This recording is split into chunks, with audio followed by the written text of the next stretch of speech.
Hello and welcome back to another video, and today finally I am showing off the work in progress MotoGP 2022 mod. I know a lot of people have been looking forward to this. I've been asked all over the place, different places in my YouTube comment section, over on Race Department, on Steam, on Discord, everywhere I've been asked sort of when this mod is coming out and when I'm doing a preview of it. Now it's going to still be a little while before it comes out because I've been just super busy, so I'm a little bit behind on it, but the MotoGP class is actually complete now, so I can show that off in this video. So that's what we're going to be doing today.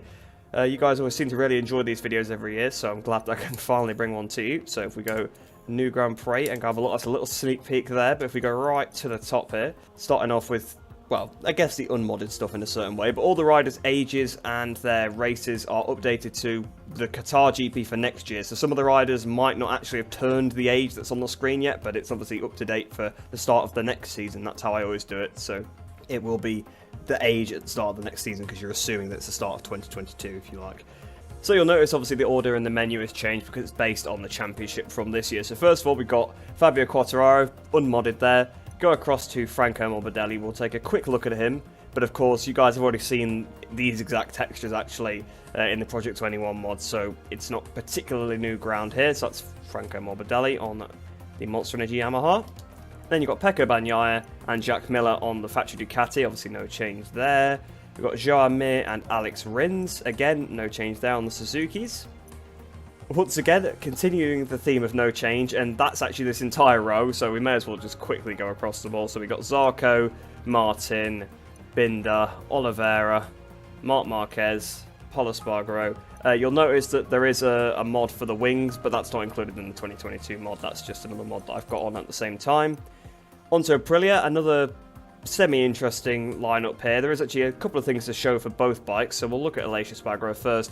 Basically, the main thing is the fact there's no Team Gresini logos on the bike anymore. It's the only real change. Obviously, there is Aprilia on the front scoop, but again, that was something that was in Project 21. You'll see on the leathers around the back and on the bike, just no Gresini logos to be seen.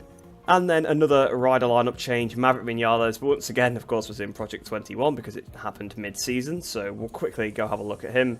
Again, same textures you'll have seen before, just the Team Gresini logos are removed because, of course, they aren't Team Gresini. I've just realised I probably do need to do it on the... No, I thought I was going to have to do it on the helmet then, but I realised actually just as Aprilia Racing. I thought it said Gresini in red there. But there you go, that's the Aprilia Racing team. Next up, obviously LCR. Once again, no changes there, so we'll skip over that. On to the VR46 Racing team. So it's still unknown what sponsor this team is going to have, and I think also with one of the other teams later on as well. It's not 100% known what the sponsor's going to be, but for VR46, it's probably going to end up being Bardol, but I had to kind of base it on what I knew, so it is still the Sky bike at the minute. But you'll also see here that, of course, it's not the 2019 model anymore. It is actually the 2021 bike model. In-game, as far as the game is concerned, Marini does have a 2022 bike, but of course, Bezzecchi has a 2021, so that's Marini, that's his new bike to show off there. The livery is the same as the GP19, just remove the Avintia logos. And then on Marco Bezzecchi, you can see he looks very, very good here. Ignore the heads aren't quite finished, it just gives them Marc Marquez's head by default if you haven't given them a new head yet. Some of the riders that are rookies do have new heads, I just haven't gone through and added them all yet because it's a pain to try and figure out a head that somewhat looks like them, or you can just use because you don't want to use two of the same head or anything like that. But yeah, that's the Sky VR46 team, or the VR46 Racing team is actually called. Next up then, we've got the two Moto2 protagonists from this year, Remy Gardner and Raul Fernandez on the Tech 3 KTM. So if we go have a look at that, we've actually had a fair few decent photos of these guys, so we know what's going to look like. We've got obviously Gardner with the orange 87 as seen in the Mazzano, and I think also the Jerez test. I can't really recall the Jerez one, but I definitely remember seeing the orange in Mazzano because that's where I actually changed it from blue to orange. Still running with the same Red Bull sponsorship on the side of the helmets because that's what we've been doing in real life, so I've kept it on there. And obviously on to Raul Fernandez, same story here. He's got the big 25 on the front of the bike. You can see he actually has got a new head. Also same helmet as last year, just like with Remy Gardner. Onto the Gresini team now then. We've got Enea Bastianini and Fabio Di Giannantonio. So we'll have a look at Bastianini first. So it was announced initially that it was a Flexbox sponsored bike, that's what it was going to be. I noticed in the tests that they didn't have Flexbox anywhere, and then I also saw that that deal might have fell through or something. So I was a little bit annoyed because I'd already gone through and made the bike, so that's why the bike stays as it is. Potentially in the future, I might change it in a future update or something like that. Well, obviously if they show off the actual livery, I'll update all the actual liveries, but for now it is just going to be the Flexbox Gresini racing bike here, so looks pretty good. Federal Oil on the side, Indonesian Racing as well, so taking some of the sponsors from Moto2. I know they were supposed to be taking Federal Oil, so that's why I did that. And then of course the same bike next door with Fabio Di Gianantonio. Once again with the issue with having Marc Marquez's head, but that will be fixed before release, so don't worry about that. And then finally onto the final new team, the With You RNF Yamaha MotoGP team. So let's go and have a look at them then. So we've got Andrea Dovizioso. So pretty plain looking bike actually, just a few With You logos, RNF. It's based on the testing livery. It pretty much is just a testing livery but blue. That's pretty much the only difference, to be completely honest. And then there's the RNF suit, which is not actually the suit Dovi used. It is actually the suit that was used by Darren Binder, and I've just adapted it to an Alpinestars suit for Dovi. I wasn't really sure whether Dovi's looked a bit more like a test suit. I mean, this kind of looks like a test suit as well, but I wasn't really sure, and I didn't really get enough good photos of the Dovizioso suit. But I think there is a Dovizioso suit on Race Department, so you can always install that as well if you want. And then onto Darren Binder here then. You can see he actually has got a new head, and the same bike as Dovi, of course, but he's got his own Fury Gan leathers.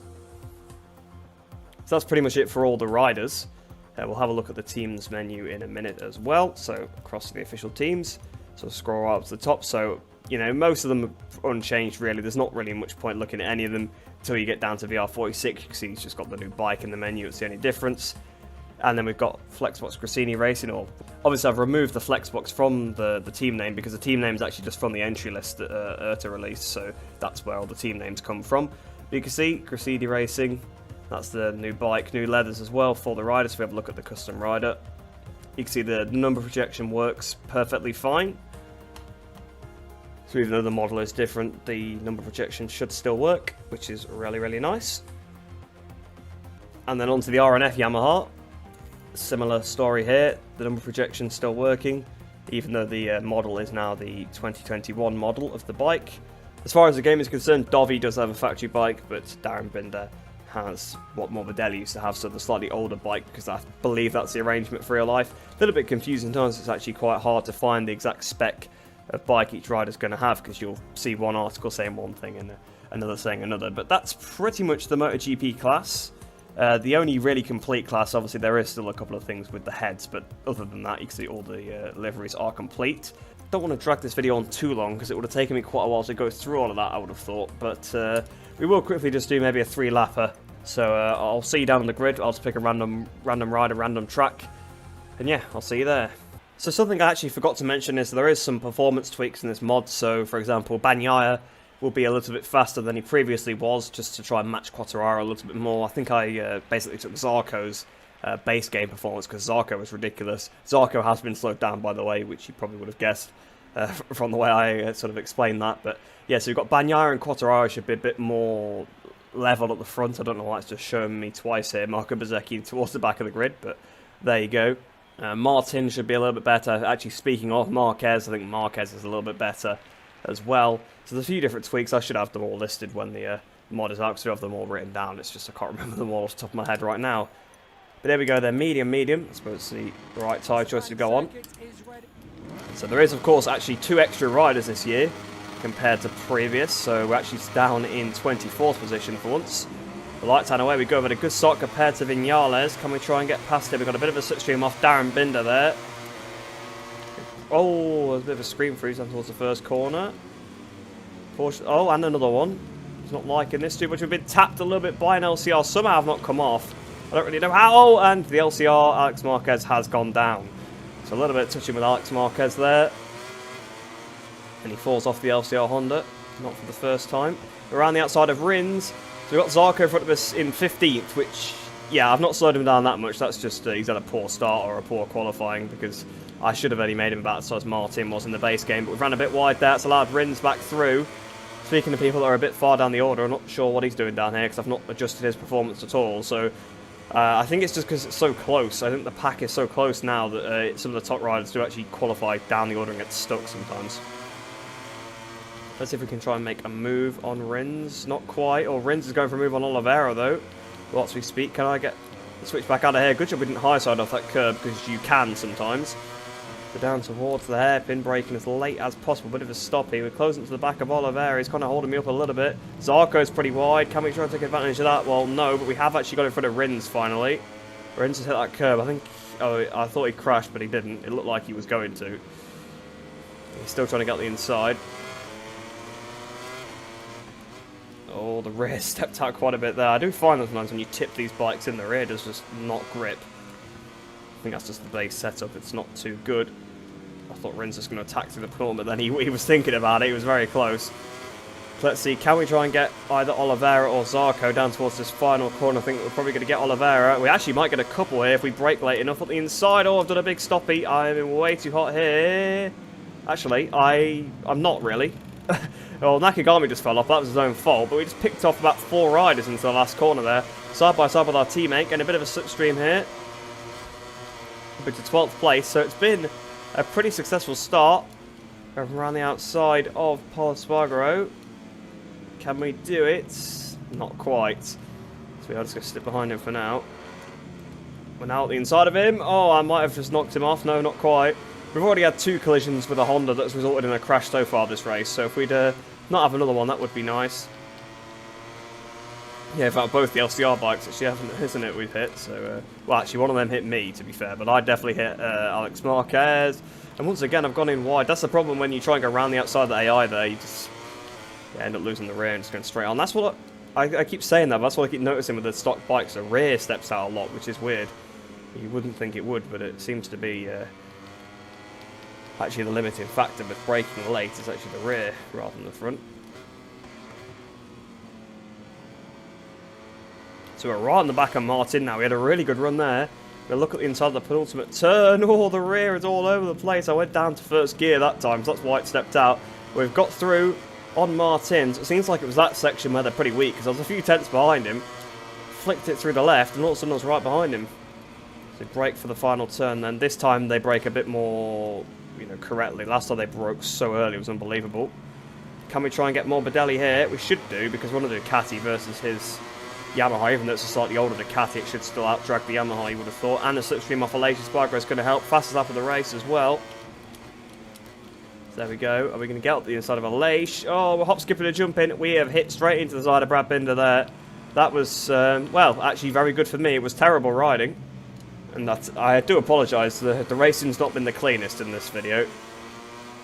I'm just trying to get used to the GP19 bike, I guess, because that's technically, as far as the game is concerned, this is, in terms of the handling. This time, alright, there we go. We actually got it right once from 3, and then Brad Binder hit me at the back and crashed. Can we try and get a top 5? There's 3 Ducatis in front of us. One of the same specification of ours, and then 2 2022 bikes. You can see Mir's actually pulling away with Quartararo second, Marquez in third. Oh, I've gone way too hot in here. I was 6 tenths under my fastest lap, but that's probably gone now. Actually, it was 8 there. That's just because I went in a bit wide. I'm going to try and pick off maybe one of these Ducatis, and I'm going for it into the hairpin. Completely unintentionally, I might add. Oh. The stuff this game lets you get away with, that would have been a crash in real life, 100%. Not even, it's not even a question. But look at the inside of Enea. If he runs a little bit wider, we might have him, because we were better through this section than the AI anyway. So if he's on a compromised line, yep, we've got him. Bagnaya's up next. So all the riders I said had improved don't seem to be doing very well, except Marc Marquez. I'm going to get passed here by Bastianini, though, aren't I? Going to cut back underneath him on the exit, though. There we go.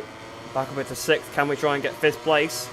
I'm using 120% AI, by the way, so I'm as surprised as you that I'm cutting through them this well. But I don't think they're too good in Malaysia. So through the last corner, I think Quartararo's going to take the win away from Mir. Last minute change for the lead. No, I think Mir's just hung on, and we're just going to get 6th place. So not quite 5th place, unfortunately. But that looks super, super close at that last corner. Quartararo definitely went on the inside of Mir. So I'm a bit surprised that Martin was so far down the order, especially compared to Bastianini, to be honest, down in 10th place. But I think that just happens with the AI. Sometimes they have off days. I mean, look at Zarco down in 9th 19th, oh yeah, he must have fell off then. I was going to say 19 seconds off, he's miles behind. See all these riders here, Nakagami, Rins, Marquez, Binder. So both Binders seem to have hit the deck at some point. And then Zark, I think Vinales, like he was the last rider to not crash. There you go then, that is the MotoGP 2022 mod work in progress. So like I said, hopefully it should be out in the next couple of weeks. But do keep your eye out for it. I might maybe do some more videos on this because they are quick videos to make. I know you guys do like them as well. And obviously quick videos are good for me because I don't have a lot of time nowadays, which is why I don't upload too much anymore. But hopefully once this mod actually is released, I should have a little bit more time, and it'll be Christmas break as well. So I perhaps will start uploading a little bit more regularly again in the near future. So I hope you guys do look forward to that. But I hope you guys have enjoyed that video anyway. Hope you enjoy the rest of your day. Hope you're all staying safe, and I shall see you in the next one.